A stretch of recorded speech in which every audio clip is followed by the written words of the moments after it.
Carla Estrada nakipag-usap kay Kim Chiu at saka si Paolo Avellino. Totoo ba yan? Kim Chiu nanggigigil sa isang actress na kung saan po ay dismayado siya sa kanyang ginawa. Paolo Avellino, totoo ba na palagi ka na sa kondo ni Kim Chiu? Okay. Yan po yung mga topic natin for today na kung saan po ay gusto nang malaman ng mga ibang netizen dyan, ang ating mga alindog at saka tara na. Umpisahan na ang kwento natin. Bago natin umpisahan ng lahat ay pasok, mag-intro muna tayo sa ngayon. Okay, huwag naman po natin kalimutan i-subscribe ang ating mga YouTube channel dyan na kung saan po ay Peanuts Vlog po. At hindi lamang po yan. Isang like at isang subscribe ay masayang-masaya na po tayo ngayon sa inyo. Isang like, isang subscribe at isang comment lang po, okay na po ako dun. At maraming salamat sa lahat po. Okay, umpisa na po natin ang kwento natin patungkol kay Carla Estrada, guys. Ayon po sa ating legit na sources, guys, is si Carla Estrada po, guys, ay kinumbinsi ang Kim Pao na kung saan po ay kung maaari lang daw sana na ipagkaloob ng Kim Pao sa kanila ang mga iba't ibang project na kung saan po ay ang magiging leading lady or magiging leading man ni Kim Chiu ay si Daniel Padilla. Aba. Sino ba naman mag-aakalang si Kim Chiu po ay pinag-aagawan sa ngayon? Tara! Isipin natin to, guys, pinag-aagawan na si Kim Chiu sa ngayon. Noon, si Kim Chiu po ay nandyan lang yan sa tagilid. Hindi mo aasahan na ganyan yung magiging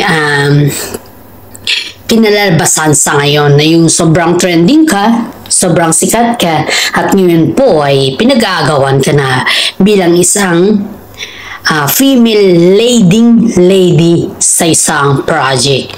At saka itong si Carla Estrada, guys, is ano kaya nakain nito at ba't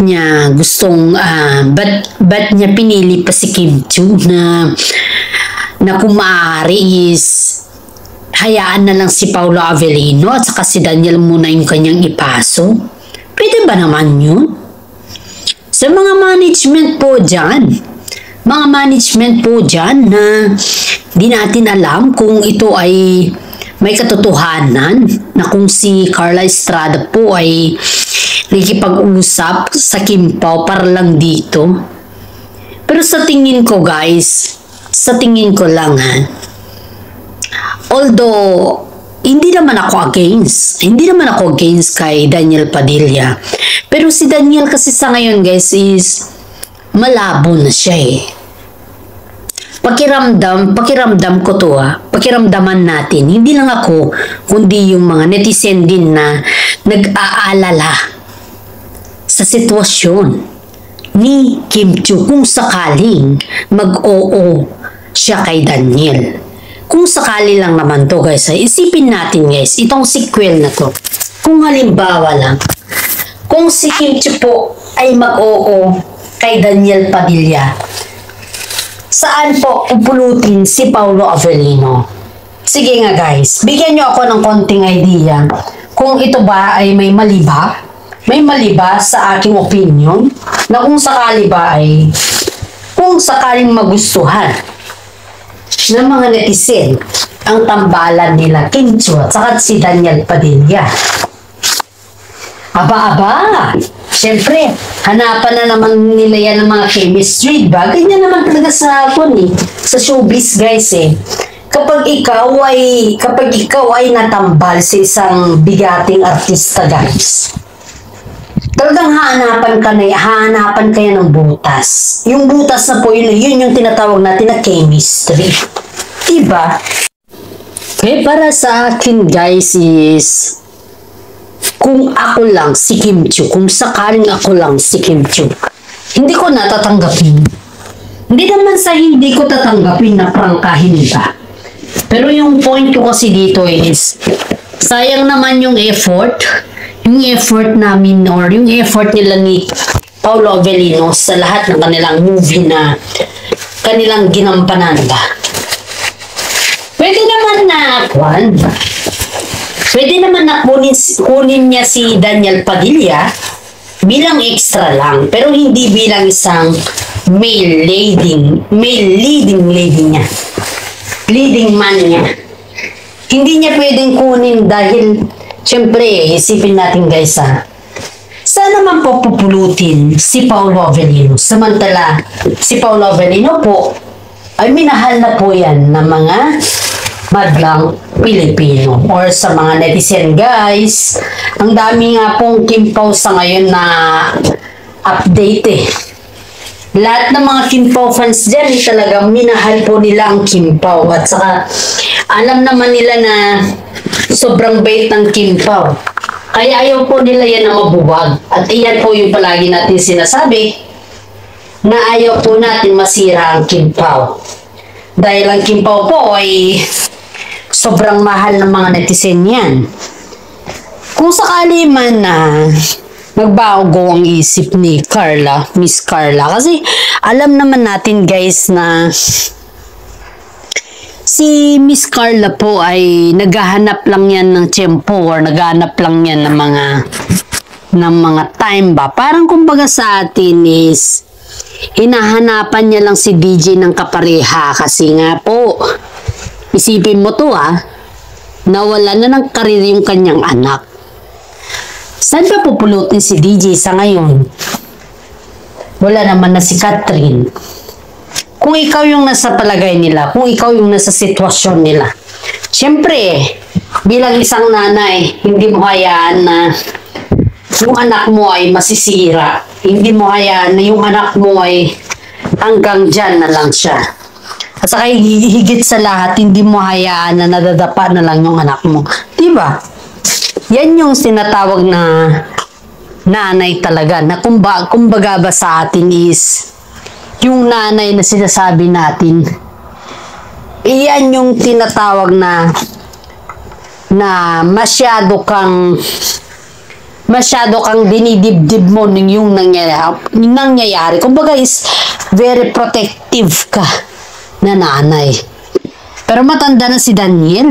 Hindi na kailangan na si Carla nang sumagot sa lahat ng kanyang hiling dahil si Daniel ay ayon sa ating legit na sources guys. Ayon sa kanya ay si Daniel po ay malaki na ngayon ang pinagbago. Ang pinagbago ibig sabihin guys ay hindi yung pinagbago dahil wala si Catherine Bernardo. Wala po, hindi po ganon. Ang pinagbago na po ni Daniel sa ngayon guys is yung itsura niya. Yung simula nung naging sila ni Catherine, ang linis niyang tignan, di ba? Ang ganda ng buhok niya, ang linis niyang tignan, ang gwapo niyang tignan. Kasi nga, Catherine Bernardo yung kanyang pairing, di ba? Ngayon, bigla na lang siyang, parang hindi ko bet yung itsura ni Daniel sa ngayon. Parang, alam mo yung tricycle driver na nagpapasahero na lang, nagkakan na lang dyan dahil nga dito sa itsura niya. Tapos biglang papasok si Carla kay Kim Chiu. At kung ikukumpura mo naman si Paolo Avellino kay Daniel, oo nga, may edad na si Paolo Avellino. Ang layo naman ng agwat, guys. Alam naman natin yan na bata pa si Daniel. Pero pag ikumpara mo naman yung style at saka yung status, di hamak naman na mas maraming nabibilib or napapabilib si Paolo Avellino. Dahil isipin mo to guys mas nauna naman si Paolo Avellino sa showbiz compared kay Daniel. Pero pag ipasok mo siya kay Kim Chiu, aba, ibang usapan na yan guys. Hindi na ako yung baga is solid Kim Pao pag ipapasok natin si Daniel kay Kim Chiu. Kaya itong si Carla po ay dismayado yung mga management sa kanya. Na kung saan po ay parang pinigilan ata siya sa kanyang intention na ganun. Dahil alam naman natin na nagrarangking na yung Kim Pao eh. Believe it or not guys, si Kim Chiu po ay may bagong award na naman sa ngayon. Hindi lang yun sa ating legit na sources, is talagang kitang-kita natin sa post niya. Diba? Isipin mo to guys napakabait ni Kim Chiu at saka si Paolo Avellino kaya nabibigyan po sila ng biyaya. Balik po tayo kay Carla Estrada. Kaya mga management po ng Kim Pao is parang dismayado kay Carla Estrada guys kasi hindi daw nila sukat akalain na yun daw yung kanyang gustong yung kumbaga is intention niya. Pero ayon sa ating legit na sources guys is parang hindi gusto ni Kim Chiu na maging male leading man si Daniel. Gusto lang daw ni Kim Chiu is maging cast lang siya sa project. At kung okay lang daw, kung sakaling okay lang daw kay Miss Carla yan, eh siyempre kukunin si Daniel. Pero kapag palitan daw ni Daniel yung role ni Paolo Avellino, is hindi na daw po yan pwede. Yan po yung ayon sa ating legit na sources guys. Ngayon wala pang tugon po si Miss Carla dyan sa issues na yan guys. Kaya hindi pa po natin siya mai-update kung ano po yung sagot niya dyan. Pero kapag may tugon na po siya guys ay agad po natin ibablog yan. Dahil alam naman po natin na palagi natin sinusubaybayan yan guys eh.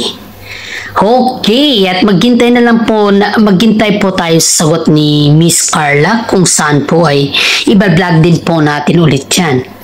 Okay guys, paki-comment down below lang po kung anong opinion nyo dito para malaman po natin ang inyong opinion. Pag mag-comment kayo guys, isang beses lang po ha, and then mag-reply kayo kapag may nagre-reply sa comment nyo.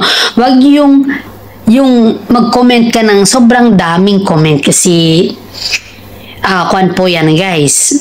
Isang comment lang po, okay na po tayo dun. Maraming salamat sa pag-unawa at pag-intindi. Okay. Sa mga ibang issues naman tayo kung saan po ay si Kim Chiu po ay about ito sa actress. Na kung saan po is yung actress po yun guys is gigil na gigil si Kim Chiu sa kanya dahil sa kanyang ginawa. You know guys, kung ikaw ay isang actress, kasi ako, hindi naman ako actress guys Isa lang naman tayong legit na sources ni Kim Chiu or legit na vlogger ni Kim Chiu, di ba? Mga Kim Pao. Pero kung sakaling maging actress man tayo, ay wag naman natin gumawa ng mga bagay-bagay na ikakapahamak ng kapwa nating actress guys. Kaya nga itong si Kimi ay gigil na gigil dito sa actress na to. Ito po yung blind items ko sa inyo guys Itong actress na to guys is masyadong abusado daw. Ang pangalan ng actress na to guys is pwede ko bang i-reveal yung pangalan or hindi na? Kasi pag i-reveal natin to, kawawa naman to eh. Naawa tuloy ako dito sa actress na ito pag i-reveal natin. Wag na lang natin i-reveal kasi nakakaawa naman kung tignan natin. Kaya, wag na lang natin i-reveal guys.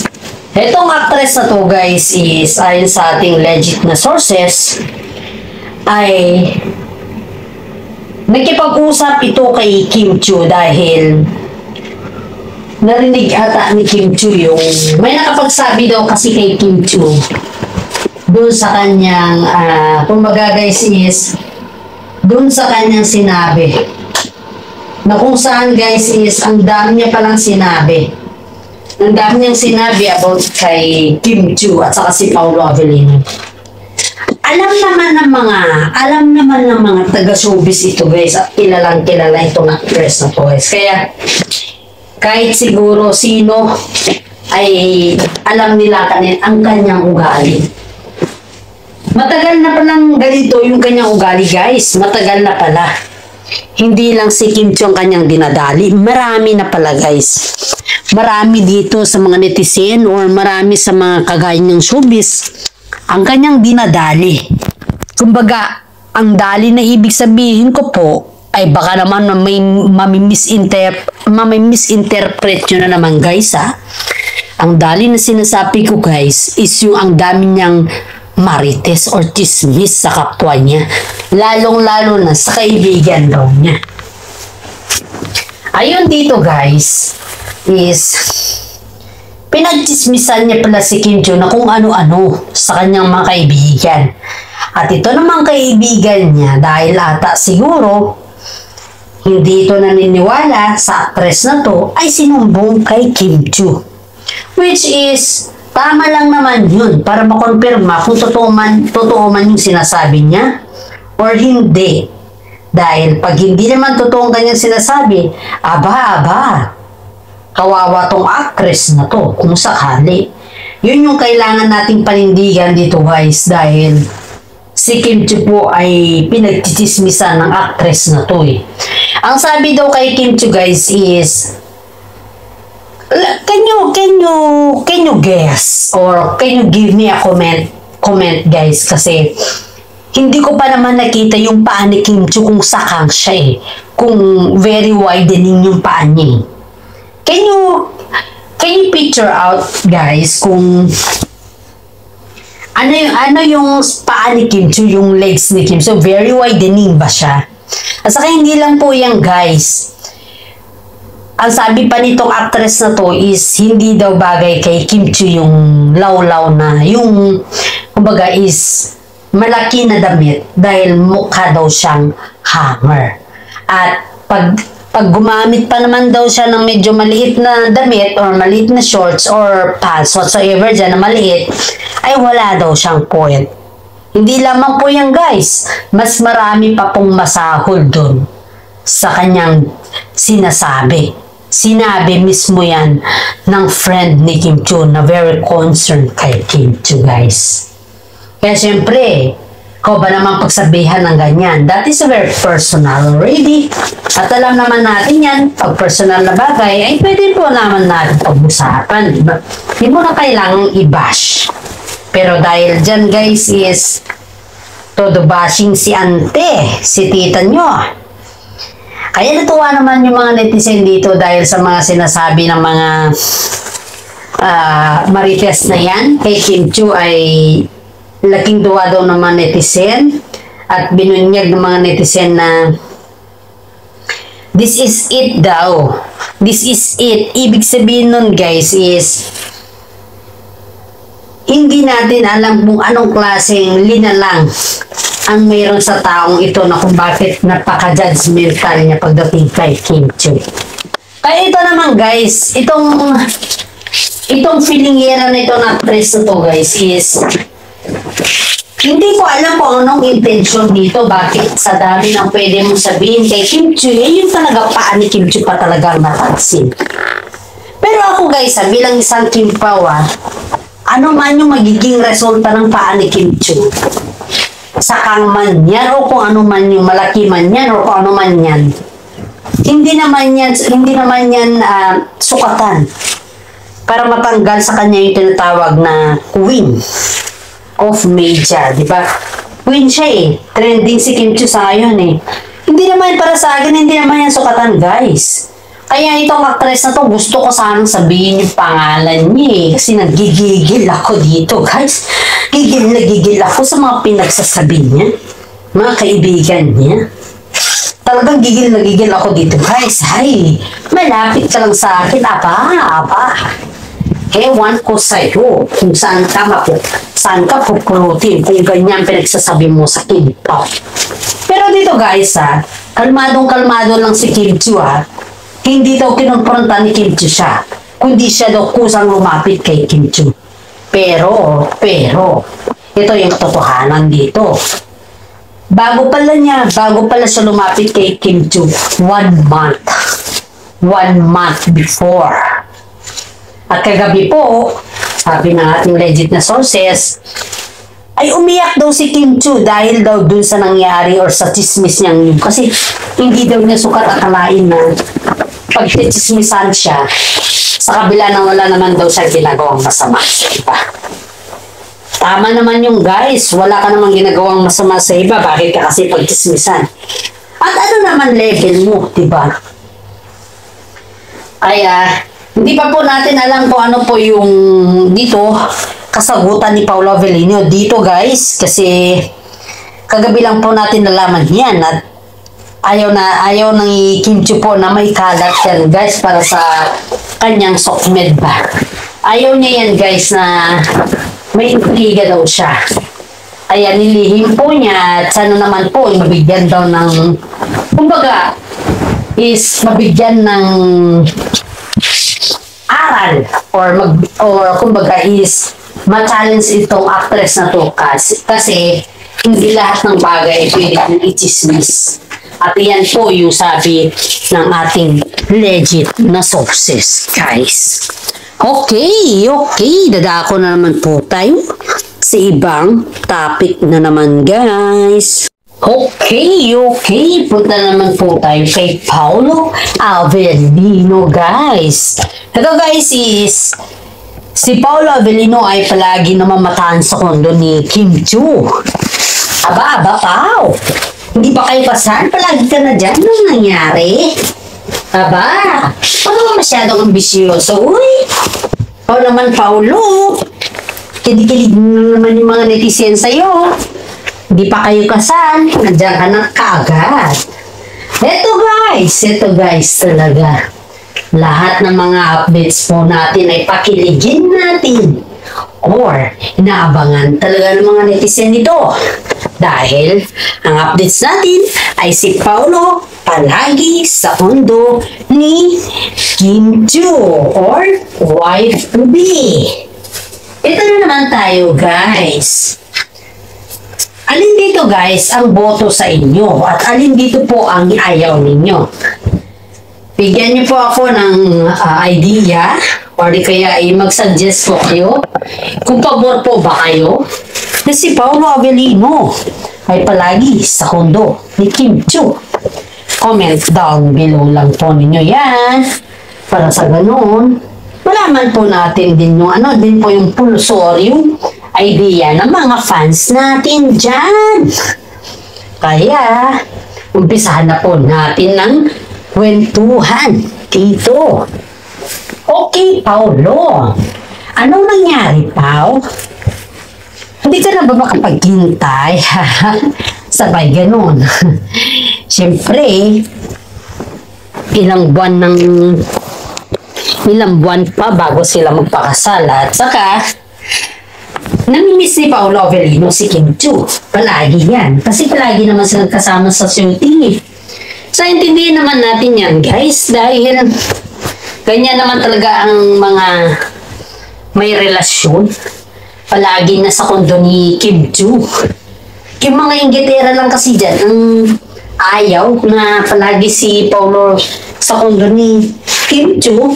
Dahil nga, may gusto sila kay Kim Chiu at hinahabol pa ata si Kim Chiu. May naghahabol pa daw kay Kim Chiu, guys.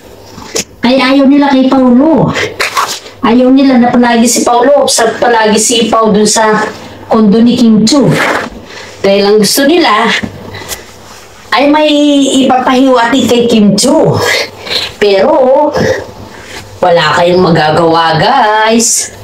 Dahil si mismong Kim Chiu po ang nagsasabi na si Paolo Avellino ay mas kampante siya pag nandun sa kondo ni Kim Chiu. Mas pakiramdam daw ni Kim Chiu, guys, is mas safety daw siya pag nandun si Paolo Avellino sa kanyang kondo.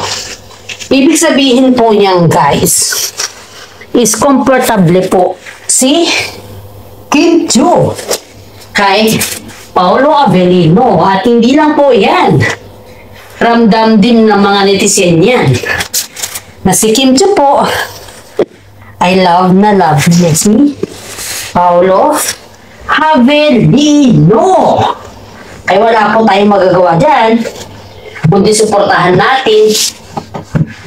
Dahil ang Kimpaw naman sa ngayon, ay walang ginawa ang masama sa inyo. At lahat po yan is puro kabutihan. Di lamang po kabutihan, kundi suportado ninyo din sila sa lahat ng bagay. Pero as you can see guys, ito ay ayon sa ating legit na sources. Si Kim Chiu daw po ang nagsabi kay Paolo Avellino na mas pabor si Paolo Avellino na pumupunta dun. Dahil mas safety si Kim Chiu pag nandun si Paolo Avellino. At pag wala doon si Paolo Avellino doon, is parang hinahanap-hanap ni Kim Chiu. Kaya wala tayong magawa dahil ang balitang po yan ay galing po sa security guard ng kondo ni Kim Chiu. Kaya caught with action po si Paolo dyan. Kitang-kita din ng mga netizen po yan. Kaya tayo dito, lagi po natin sinasabi na palagi tayo nag-update patungkol sa Kimpaw. At hanggang dito na lang tong ating update guys. Sana nagustuhan niyo po ang ating updates. At paki-like, subscribe at share naman po. Maraming salamat at God bless.